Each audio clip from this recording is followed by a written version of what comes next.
For our final story today, what do paper, clothing, and concrete have in common? They, along with thousands of other products, can be made with hemp. In last week's show, we brought you the first in a series of stories about the controversial crop. And with the 2018 Farm Bill legalizing industrial hemp, it's opening up the industry for farmers. Many in Nebraska are wanting to expand the footprint here and give those growers a way to diversify their rotations. Only, it isn't that simple. Hemp is a crop with a pretty interesting past.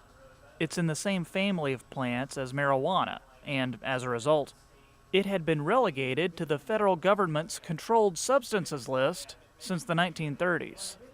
But advocates for hemp have argued that since it doesn't possess the psychoactive properties as its cousin, it shouldn't be stigmatized or subject to the same regulations.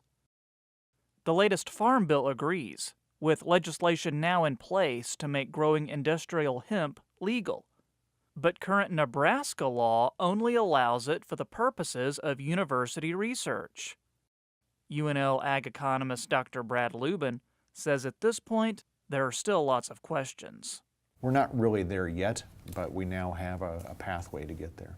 Just because it's been legislated and the language has been signed to legalize it or to remove it from the prohibited list, you still have a regulatory path ahead to determine the exact procedures or the exact regulatory environment under which it can be grown. UNL researcher and plant scientist Dr. Ishmael Dwicat has been studying hemp for years. While the laws are being rewritten, he fears Nebraska will fall further behind other states that already have numerous hemp plots in place. According to growingproduce.com, 23 states grew almost 80,000 acres of the nation's hemp in 2018. Nebraska was 22nd on the list, with just half an acre.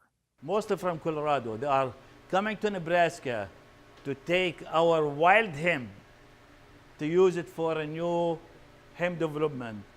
And they come to Nebraska to increase the seed, to grow seed for hemp, because we have an optimal condition and environment for growing hemp, which is we are wasting it.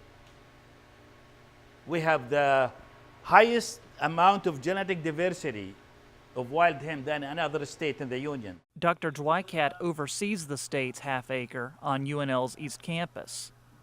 The seeds he uses must be imported from overseas or Canada. The results have been less than stellar. The problem with the Canadian seed, because they are not adapted to our climate, so they flower so early. And they reach about 3 feet height or tall.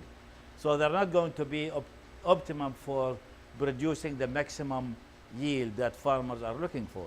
Because it has so many uses of it, farmers could fetch higher prices and more income per acre. So that's what we are hoping for, is that the legislature will allow us or allow the farmers to grow it this coming year or this year, because they've been waiting for a long time. It's a wait that Nebraska Hemp Association President Bill Accord says farmers shouldn't have to do anymore.